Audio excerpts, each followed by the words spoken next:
During this video, we will explore some of the central elements of the supervision form. We will be using a test site, so all the data you will see is fake.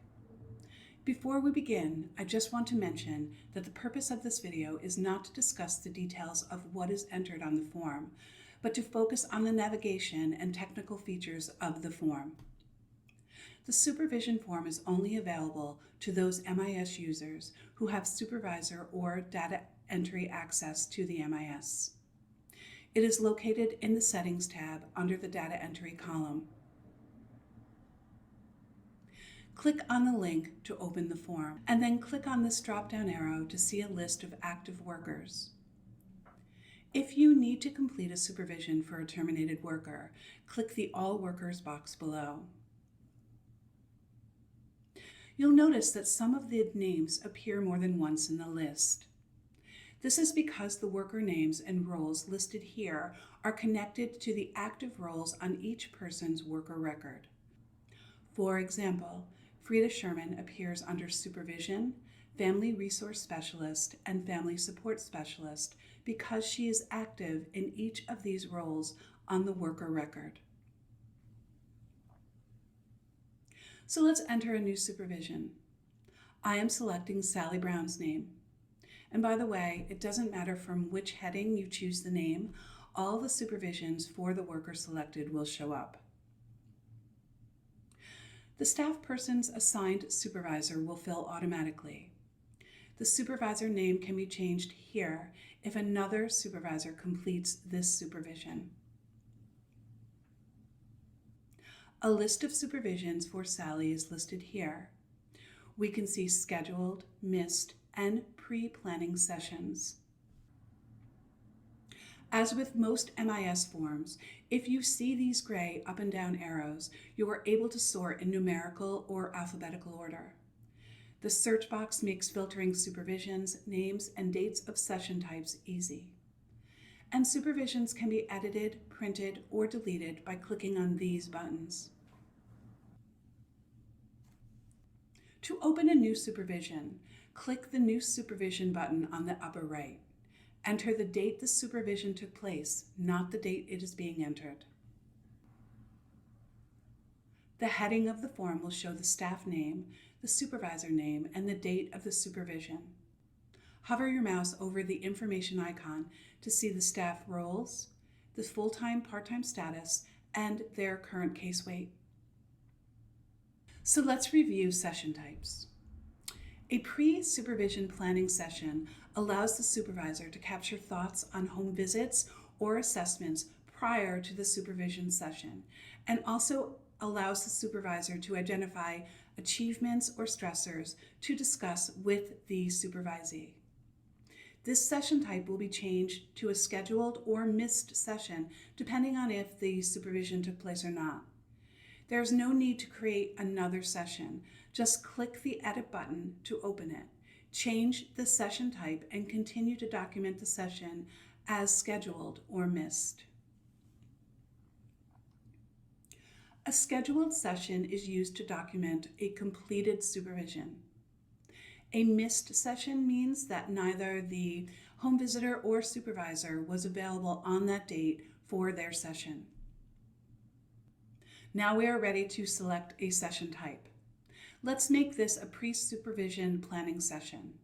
Once the session type has been identified, we can click on Activities Prior Sessions. This will provide notes and reminders on things that may need to be addressed again.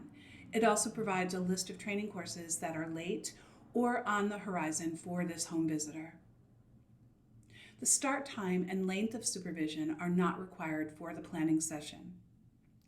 A brief overview of what needs to be reviewed can be documented here. It is good practice to click the partial save button after completing narratives to avoid timeouts or lost work. The General Topics tab is next. Tick the boxes to be discussed and write your notes, and then click partial save. Next, let's move to case list selection. You can filter assessments or home visits by clicking the options here.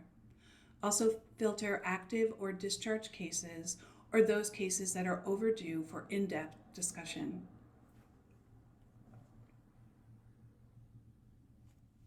The grid below will show all the cases Sally has worked on, regardless of whether she is assigned to them or not. Again, the columns can be sorted by clicking the column headings. And this shows how long it's been since the last in-depth discussion. Just an FYI, there can be assessments and home visits for the same case that require in-depth discussions. So it is wise to sort by case numbers to identify the case type that needs review.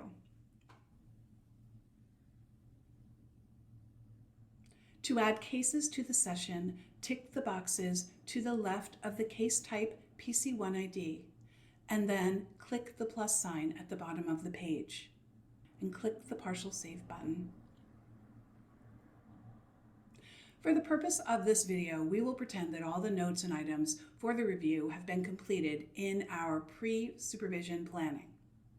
So click the partial save button once more just to be safe, and then click cancel to get back to the list of supervisions. And now it's the day of the supervision, and we have just finished our discussion with Sally, so it's time to complete the supervision. Click on the edit button for the planning session to open it. It is no longer a planning session, it is the actual supervision that took place, so we will change the type to scheduled. And now the start time and length are required, so we will enter that information. All activities under the general topics and case list selection that are ticked, indicating that they have been discussed during the supervision, are required to have documentation.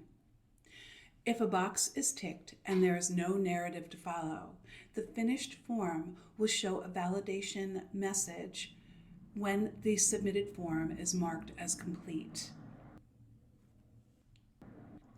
Click the case number to identify and document case discussion points. If this is an in-depth discussion, click this box. If this case needs to be re-reviewed during the next supervision, click here. Clicking on this link icon will open the case in a new tab. It is very important to remember that working in more than one Healthy Families MIS application will increase the possibility of timeouts and losing work. We strongly recommend that the new tabs be closed immediately after review. And once back to the original MIS, please hit the partial save button to make sure that nothing is lost. Once you have completed your notes and reviews, tick the Form Complete box. This will change the partial button to Submit. Once the Submit is clicked, the supervision form is completed.